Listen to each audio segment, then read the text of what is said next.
श्रीमात्रे नमः। आपने मुझे जो 2 वीडियो बताए, उनमें पहले वीडियो में ललिता के बारे में बताया गया था और दूसरे वीडियो में सहस्रनामों के बारे में जानकारी दी गई थी। अब ललिता, सहस्रनाम हमारे धरती पर कैसे आई, हमारे मानवों को अदृश्यता का अनुभव कराने वाले कौन हैं, इसके बारे में एक छोटी-सी कथा है। एक बार अगस्त्य महर्षि स्वर्ग गए। वहां देवताओं ने मिलकर एक परम शक्तिशाली ललिता परमेश्वरी देवी की पूजा की।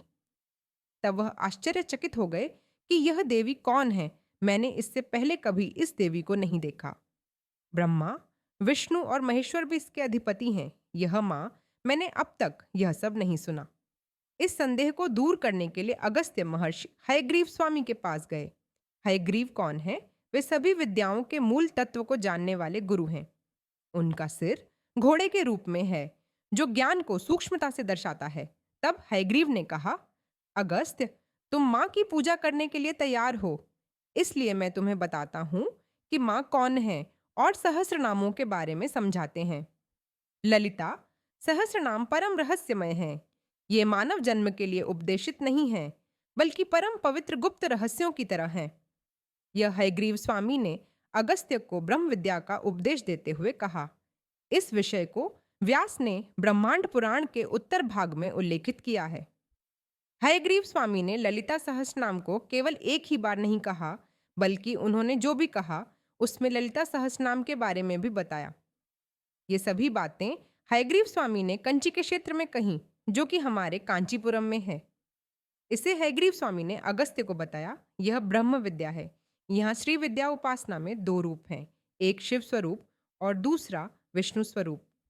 शिव स्वरूप में दक्षिणामूर्ति स्वामी है और विष्णु स्वरूप में हयग्रीव स्वामी है। इन दोनों स्वरूपों ने मिलकर ललिता सहस्रनाम का उपदेश दिया। ललिता सहस्रनाम में प्रवेश करने के लिए निश्चित रूप से पहले इन 3 विद्याओं का अध्ययन करना चाहिए। ललिता, पाषाण, सौंदर्य लहरी, चंद्रिका, सप्तपठी, ये देवी की महिमा है। इन ग्रंथों के माध्यम से मातृ तत्व में प्रवेश करने के बाद ही ललिता सहस्रनाम का अंतर्भाव पूरी तरह से समझ में आता है। हयग्रीव स्वामी ने इस सब को स्पष्टता से कहा। इस प्रकार हयग्रीव स्वामी ने अगस्त्य को कृतज्ञता व्यक्त करते हुए कहा, स्वामी, आपने यह सब कहा है, इसका मतलब है माँ की पूजा विधि, जप, होम, माँ की उपासना, माँ की स्तोत्र, माँ की सहस्रनाम, मंत्र, देवी दंडी, देवी, ये सभी बातें बताई हैं। इसलिए मैं कृतज्ञता व्यक्त करता हूँ।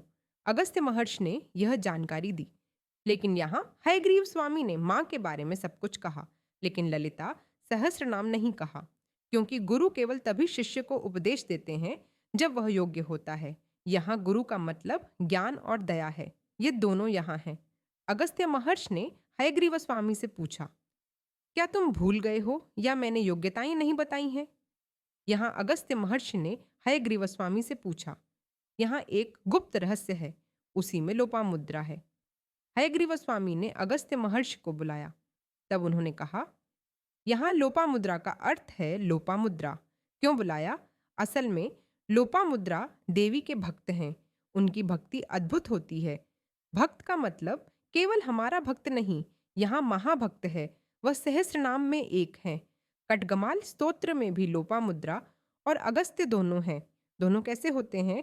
गुरु वसंत के साथ होते हैं। ये दोनों श्रीचक्र की आराधना में भी मूल गुरु वसंत के साथ होते हैं। लोपामुद्रा देवी कैसे पैदा हुई? असल में यहाँ अगस्त्य ने तपस्या की। उनकी तपस्या फलित होने के लिए उन्हें एक विद्या प्राप्त करनी थी, इसलिए उन्हें एक विद्या की आवश्यकता थी। लेकिन उन्हें जिस विद्या की आवश्यकता थी वह एक योग्य महिला होनी चाहिए, लेकिन उन्हें कोई योग्य महिला नहीं मिली। तब उन्होंने क्या किया? अपनी तपस्या से नीलगिरी क्षेत्र में जाकर वहां की प्राकृतिक गहनों से छोटे छोटे टुकड़े मिलाकर एक माँ के रूप का निर्माण किया। वही रूप लोपामुद्रा है। लोपामुद्रा नाम का अर्थ भी यही है, छोटे छोटे टुकड़े मिलाकर देवी का ऐसा रूप है, इसलिए उन्हें यह नाम मिला लोपामुद्रा। उन्होंने इसे राजा विद्यारण्य को भेजा। बाद में उन्होंने स्वयं उसका विवाह किया। यहाँ अगस्त्य ने अपनी तपस्या का फल लोपामुद्रा के माध्यम से पाया। तब हयग्रीव स्वामी ने कहा, जब अगस्त्य को लोपामुद्रा पत्नी मिली, तभी तुम्हें ललिता सहस्र नाम का उपदेश देने की योग्यता मिली। लोपामुद्रा देवी के बारे में कहानी सुनने में आपके लिए भी बहुत आश्चर्यजनक होगी। लोपामुद्रा के पिता के माध्यम से अगस्त्य महर्षि से संबंध स्थापित हुआ। लोपामुद्रा के पिता ने कहा, मैं लोपामुद्रा के साथ अगस्त्य का विवाह करूंगा। यह सुनते ही उस समय लोपामुद्रा देवी ने अपने मन में उन्हें अंकित कर लिया।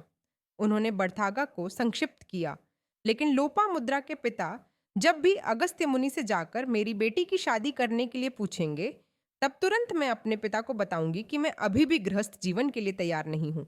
लेकिन लोपामुद्रा की माँ अगस्त्य मुनि से शादी करने के लिए बहुत जोर देती हैं। तब वह सोचती हैं कि कैसे भी हो उस वैरागी को सगाई में बदलकर शादी कर लेना है। तब जैसे परम शिव जब वैरागी थे, उनकी माँ ने उन्हें सगाई में बदलकर शादी कर ली, उसी तरह लोपामुद्रा की माँ ने भी उस परम शिव को बदला। इसका मतलब है कि अगर वह आशीर्वाद देती हैं तो निश्चित रूप से मैं भी अगस्त्य मुनि को उसी तरह बदल सकती हूँ। इस सोच के साथ उन्होंने अपनी उपासना शुरू की। ललिता माँ की वह महान भक्त थी। उसके बाद माँ की उपासना करने के लिए गुरु के पास गईं, लेकिन हर गुरु ने उन्हें निराश किया और कहा, हम तुम्हें नहीं दे सकते। तब जगदम्बा ने साक्षात कहा, मैं तुम्हें मंत्र देती हूँ। और साक्षात जगदम्बा ने लोपामुद्रा को मंत्र दिए। यही लोपामुद्रा की महानता है। माँ ने स्वयं अपने लिए मंत्र दी। उसी मंत्र के साथ उन्होंने माँ की उपासना की और अगस्त्य मुनि को वैरागी से बदलकर शादी कर ली। अब अगस्त्य मुनि श्री विद्या प्राप्त कर रहे हैं। यहाँ अगस्त्य मुनि का पुरुषत्व से संबंधित होना अर्थात ज्ञान है, जबकि लोपामुद्रा की माँ का स्त्रीत्व अर्थात शक्ति है। जब ये दोनों मिलते हैं तब श्री विद्या तत्व का उपदेश संभव होता है। हायग्रीव स्वामी ने अगस्त्य मुनि से कहा, एकाग्रता से सुनो। मैंने क्यों नहीं कहा? क्योंकि ये सब रहस्य नाम है। ललिता सहस्र नाम सुनने के लिए प्राथमिकता क्या है? क्योंकि एकाग्रता रहस्य नामों का अर्थ है, बाह्य के लिए अर्थ नहीं है, बल्कि कई विषयों में है। लेकिन तुम भक्त के रूप में पूछ रहे हो, इसीलिए मैं बता रहा हूं। रहस्य नाम ऐसे दिव्य नाम हैं जो दैवी स्वरूप का गहरा अर्थ बताते हैं। ललिता सहस्र नाम एक तंत्रोपासना ग्रंथ है, इसलिए इसे केवल योग्य व्यक्ति को ही सिखाना चाहिए। इस पर भगवान श्री कृष्ण गीता में कहते हैं कि भक्त नहीं बल्कि उन्हें गीता नहीं दी जाती। भक्त का शिष्य रहस्य में है, इसलिए गुरु को ही बताना चाहिए। मैं तुम्हें जरूर दूंगा, लेकिन अब तुम भी भक्त हो, इसलिए किसी को भी ललिता सहस्रनाम मत दो, उन्होंने कहा। ललिता सहस्रनाम सुनने के लिए भी योग्यता होनी चाहिए। जब यह कहा जाता है, अर्ष देवता मुनि कई रूपों में हमारे चारों ओर आते हैं, इसलिए यह पलका कालिया के लिए बहुत योग्यता है। यह माँ की दया की आवश्यकता है। केवल वही लोग जो इस योग्यता को प्राप्त करते हैं वे ही इसे सुन सकते हैं। यहाँ ललिता सहस्रनाम सुनने के लिए योग्यता है, लेकिन हायग्रीव स्वामी ने स्पष्ट रूप से कहा कि उनमें से कौन है? भक्तिहीन लोग, अर्थात जो श्रद्धा और भक्ति नहीं रखते, वे शीलहीन हैं, अर्थात जिनमें अनुशासन नहीं है, गोप्यता का सम्मान नहीं करते, अर्थात हम किसी विषय के बारे में कुछ कहते हैं और इसे किसी को नहीं बताते, ऐसे लोग ही कहेंगे। अधिकारहीन लोगों को उपदेश देना ऐसा है जैसे उन्हें विष देना। ललिता सहस्रनाम को जानने के लिए पहले हमें अपने मन में जानना चाहिए। इसके लिए ललिता सहस्रनाम है। जब हम इन्हें पढ़ते हैं तो माँ हमारे सामने आती हैं। जब हम यह सब कहते हैं तो माँ खुश होती हैं। इससे अधिक किसी चीज़ के लिए माँ खुश नहीं होती। अब ललिता सहस्रनाम के बारे में क्या कोई एक व्यक्ति भी है जो पूछता है? ललिता सहस्रनाम में सहस्र का मतलब है 1000 मंत्र। यह 1000 रूपों को मिलाकर एक रूप है।